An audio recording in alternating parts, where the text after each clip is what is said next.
பாஜகவிலிருந்து தன்னுடைய அரசியல் பயணத்தை தொடங்கியவர் தான் மைத்ரேயன். இப்போ ஒரு சில வருடங்களுக்கு முன்பாக கூட பாஜகவில் இருந்தார், மறுபடியும் அதிமுக, இப்போ திமுகவில் இணைந்திருக்கிறார். தொடர்ந்து அதிமுகவுடைய முக்கிய தலைவர்கள் திமுகவுக்கு சேர்ந்த வண்ணம் இருக்கிறார்கள். இது அதிமுக பாஜக கூட்டணிக்கு ஒரு நெருக்கடியை கொடுத்து விடாதா? அதிமுக பாஜக கூட்டணி குறித்து அவர் நிறைய விமர்சனங்களையும் முன் வச்சிருக்கிறார். அமித்ஷா எடுக்கிறது தான் முடிவு, அதிமுக பாஜக கூட்டணிக்குள்ள குழப்பம் இருக்கு அப்படின்லாம் பேசியிருக்கிறார் திரு மைத்ரேயன்.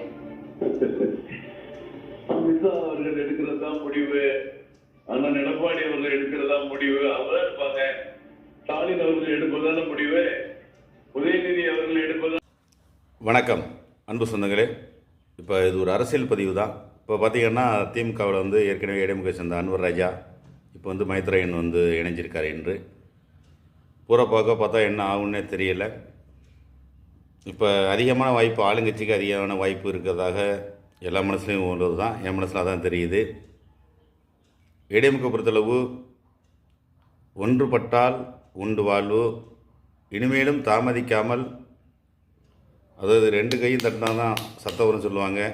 நீங்கள் 4-5 பேர் சேர்த்து கை தட்டினா தான் அது நல்ல ஒரு வாய்ப்பு இருக்கும்னு நான் நினைக்கிறேன். ஒன்றுபட்டால் உண்டு வாழ்வு. நன்றி.